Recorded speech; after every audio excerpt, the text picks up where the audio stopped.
नमो नमः। आज हम लोग पढ़ेंगे उपपद विभक्ति पंचमी। अभी तक पढ़ चुके हैं द्वितीया, तृतीया, चतुर्थी तक। यदि आपने नहीं देखा है तो पीछे वाले वीडियो में जाकर के देख सकते हैं और समझ सकते हैं। आइए शुरू करते हैं। सामान्य नियम देखें, पंचमी विभक्ति कब होती है? तो जिस वस्तु से अलगाव प्रतीत हो, जिस वस्तु से अलगाव प्रतीत हो तो उसमें सामान्यतः पंचमी विभक्ति होती है। पंचमी विभक्ति होती है यानी जिससे भी अलगाव होगा उस वस्तु में। वह विद्यालय से घर जा रहा है, तो सामान्य वाक्य हुआ हमारा वह घर जा रहा है, सह गृहं गच्छति।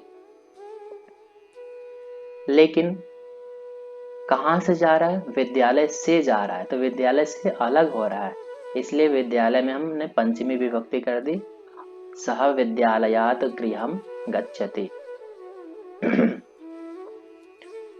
ये हमारा सामान्य नियम हुआ। अब आगे देखते हैं उपपद विभक्ति में कौन कौन से विशेष नियम हैं। भी धातु के योग में यानी भयार्थक धातु के योग में पंचमी विभक्ति होती है। नियम है जिससे डरते हैं उसमें पंचमी विभक्ति होती है। जिससे डरते हैं उसमें पंचमी विभक्ति होती है। उदाहरण, राम सिंह से डरता है। राम सिंह से डरता है, तो इसको हम बनाएंगे किससे डरता है? तो सिंह से। तो सिंह में क्या हो जाएगा? पंचमी विभक्ति हो जाएगी। तो रामः सिंहात्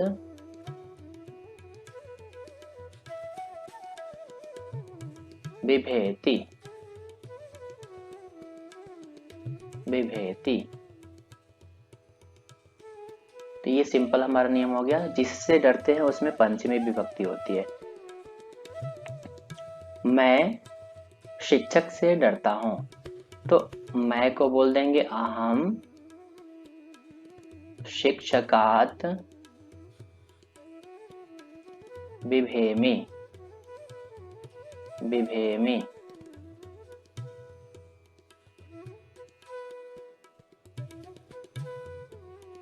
ऐसे करके आप वाक्य बना सकते हैं। बिभेति प्रथम पुरुष एक वचन, बिभेषि मध्यम पुरुष एक वचन और बिभेमि उत्तम पुरुष एक वचन। भी धातु का रूप मैक्सिमम लोगों को नहीं चलाने आता है, तो आप एक एक वचन का जान करके यूज कर सकते हैं। त्रा धातु देखते हैं यानी रक्षार्थक धातु।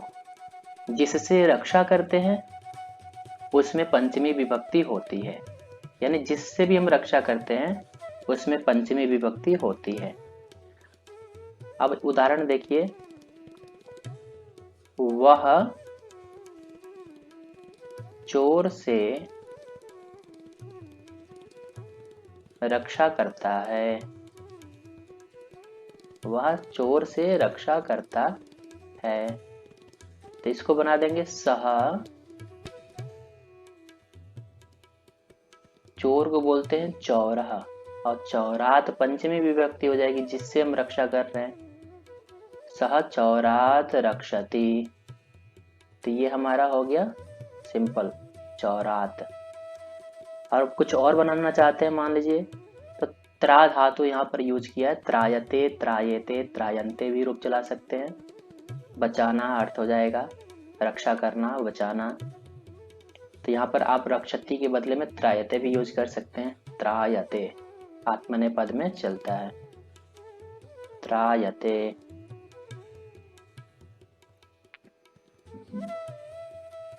मैं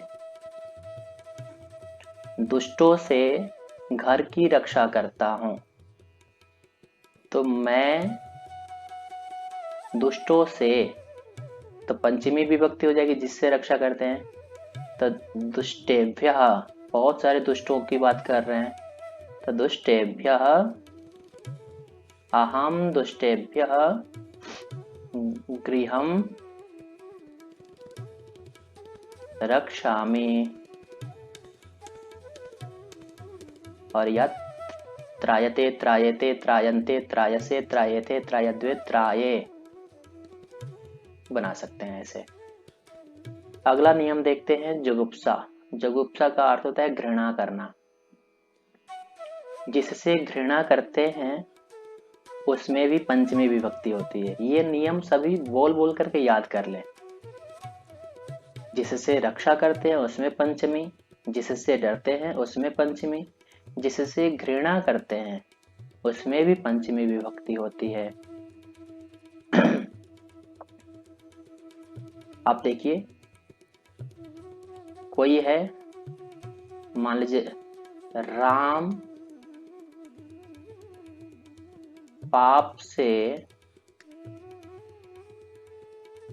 घृणा करता है। घृणा करता है, किसी का नाम है राम, वह किससे घृणा करता है? पाप से। तो जिससे भी घृणा करते हैं उसमें पंचमी हो जाएगी। तो रामः पापात, और जुगुप्सा का रूप चला लेंगे जुगुप्सते। ये भी आत्मनेपद में चलाते हैं, जुगुप्सते। इसका प्रयोग बहुत कम ही होता है, कॉम्पिटिटिव एग्जाम में करते हैं लोग। वारणार्थक धातु, रोकने के लिए जो अर्थ है उसको हम बोलते हैं वारण करना, रोकना। तो जिस वस्तु से किसी को हटाया जाए, जिस वस्तु से किसी को हटाया जाए तो उसमें पंचमी विभक्ति होती है। अब जिस वस्तु से हटा रहे हैं हम, मान लीजिए मैं हटा रहा हूँ किसी को, कोई गाय है, उस गाय को मैं खेत में जो जौ है उससे हटा रहा हूँ, या खेत से हटा रहा हूँ सामान्य तौर पे बोले तो। वह खेत से गाय को हटाता है, हटाता है। अब देखिए इसका हो जाएगा सह वारयति, सामान्य हो गया सह वारयति। सह गाम वारयति, वह गाय को हटाता है। अब कहाँ से हटाता है? खेत से। तो सिंपल है, क्षेत्रात हो जाएगा पंचमी विभक्ति। तो सह क्षेत्रात गाम वारयति। ये है वारण करना, रोकने अर्थ में हम पंचमी विभक्ति यूज करते हैं। सह क्षेत्रात गाम वारयति। जिससे भी हटाएंगे, जिस वस्तु से, मान लो जौ से हटा रहे हैं, जौ का खेत है, तो यवेभ्यः कर देंगे, यवेभ्यः। अगला नियम देखते हैं, ये पढ़ाया जाता है अक्सर सीबीएसई के स्कूलों में। जिस गुरु से या जिस आदमी से, जिस व्यक्ति से विद्या नियम पूर्वक ग्रहण की जाए, कोई भी आदमी नियम पूर्वक विद्या ग्रहण कर रहा है जिससे भी, तो उसमें पंचमी विभक्ति हो जाएगी। जैसे वह अध्यापक से पढ़ता है। तो यहाँ पर तृतीय विभक्ति नहीं यूज करेंगे। हमारा नियम है उपपद विभक्ति में कि जिससे भी हम नियम पूर्वक पढ़े। तो अध्यापक से कौन पढ़ता है? जो रेगुलर जाकर के पढ़ता है। राम श्याम मोहन से किसी से कभी कभी पूछ लिया मैंने कुछ, तो इसका मतलब वो नहीं है कि मैं पढ़ रहा हूँ वहाँ पे। नियम पूर्वक, यानी एक टाइम है हमारा कि इतने बजे जाना है, ये विषय पढ़ना है, उसी को बोलते हैं नियम पूर्वक अध्ययन करना। तो अध्यापक से पढ़ता है यानी रेगुलर पढ़ता है, कोई सब्जेक्ट पढ़ता है। तो सिंपल हो जाएगा हमारी पंचमी विभक्ति। सह अध्यापक में हम कर देंगे पंचमी विभक्ति। तो अध्यापकात पठति। गुरु से पढ़ता है तो गुरोह पंचमी कर दोगे, जिससे भी पढ़ रहे हो उसमें हम पंचमी कर देंगे। छठा देखिए नियम है, यह भी कम ही पूछा जाता है, लेकिन जान करके रखेंगे तो आप अनेक प्रकार के वाक्यों को बनाने में सफल हो पाएंगे। अदर्शन अर्थ में, यानी छुपने अर्थ में। दर्शन मतलब दिखाई देना और अदर्शन मतलब छुपना, अपने आप को छुपाना।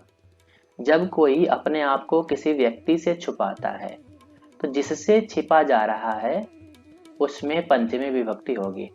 यानी जब कोई व्यक्ति है वो अपने आप को किससे छुपा रहा है, किसी व्यक्ति से छुपा रहा है, तो जिससे भी छुपा रहा है उसमें हम पंचमी विभक्ति कर देंगे। ठीक है, तो ये सिंपल है। मान लीजिए मैं बोलता हूँ कि कृष्ण जब मक्खन खा रहे थे तो कृष्ण माता से छुपते हैं, माता से छिपते हैं।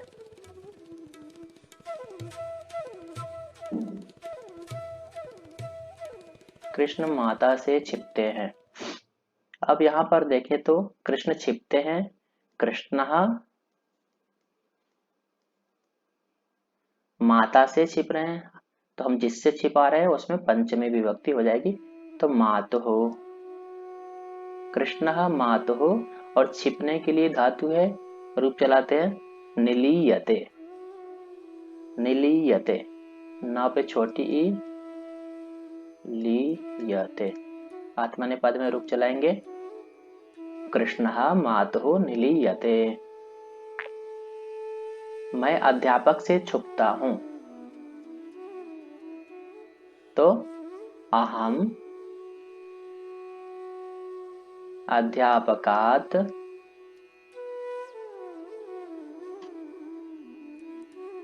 निलीये, निलीये उत्तम पुरुष एक वचन में हो जाएगा निलीये। तो इस प्रकार से आप वाक्यों को बना पाएंगे छिपने अर्थ में। जिससे भी आप छिपाते हैं अपने आप को उसमें पंचमी विभक्ति होती है। जनि प्रादुर्भाव है, एक जन धातु है, यानी उत्पन्न होने के मूल कारण में, जहां से भी आदमी उत्पन्न हो रहा है उस उत्पन्न होने का जो मूल कारण है उसमें भी पंचमी विभक्ति होती है। जैसे मान लो ब्रह्मा जी से सारी प्रजा उत्पन्न हुई है या होती है, तो ब्रह्मा से प्रजा उत्पन्न होती है। ब्रह्मा से सभी प्रजा, प्रजा मतलब जनता, उत्पन्न होती है। सभी को बनाया है किसने? ब्रह्मा जी ने। तो बहुवचन में है, तो सबसे पहले प्रजाः प्रजायन्ते, जायन्ते, आप नॉर्मल जायते भी यूज कर सकते हैं, जायते, जायते, जायन्ते। प्रजाः बहुवचन में है तो क्रिया भी हमारी बहुवचन की हो गई, प्रजाः जायन्ते। अब किससे उत्पन्न हो रहे हैं, वो मूल कारण क्या है? तो मूल कारण है ब्रह्मा। तो ब्रह्मन शब्द है, ब्रह्मन से षष्ठी विभक्ति और पंचमी विभक्ति में बनता है ब्रह्मणः। तो सिंपल लिख देंगे ब्रह्मणः प्रजाः प्रजायन्ते। जहां से भी, जैसे मान लो एक ऐसी ही धातु है भुवः प्रभवः अर्थ में होती है, जहां से नदियां निकलती हैं, प्रकट होती हैं। तो गंगा हिमालय से निकलती हैं, तो हिमालय से उत्पन्न हो रही है वो, इसलिए हिमालयात करते हैं हम लोग पंचमी विभक्ति। आगे चलते हैं, लास्ट नियम है हमारा पृथक यानी अलग, विना यानी बिना, और नाना मतलब अनेक। इन तीनों अर्थों में द्वितीया, तृतीया और पंचमी विभक्ति होती है। तो जिसके बिना कोई कार्य संपादित हो, जिसके बिना, तो उसमें पंचमी होती है। आप लोगों ने पढ़ी होगी द्वितीया, तृतीया और पंचमी। तो एक सूत्र है पृथक बिना नानाभिस्तृतीयान्यतरस्याम, यानी द्वितीया, तृतीया और पंचमी विभक्ति होती है इनके योग में। मान लो मैं बोलना चाहता हूं मैं छात्रों से अलग रहता था, मैं छात्रों से अलग रहता था। मैं रहता था अहम अवसम। अब किससे अलग रहता था, उसमें हम पंचमी विभक्ति कर देंगे, तो पृथक शब्द के साथ में। तो अहम छात्रेभ्यः बहुवचन है, अहम छात्रेभ्यः पृथक अवसम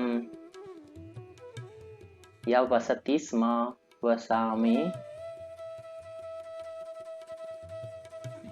स्म, ऐसे भी यूज कर सकते हैं हम। बिना के योग में आप यूज कर सकते हैं मनुष्य जल के बिना जीवित नहीं रहता है, तो मनुष्यः,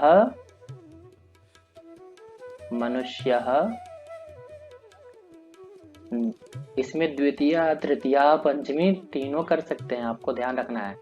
जलम, जलेना, जलात, विना न जीवति।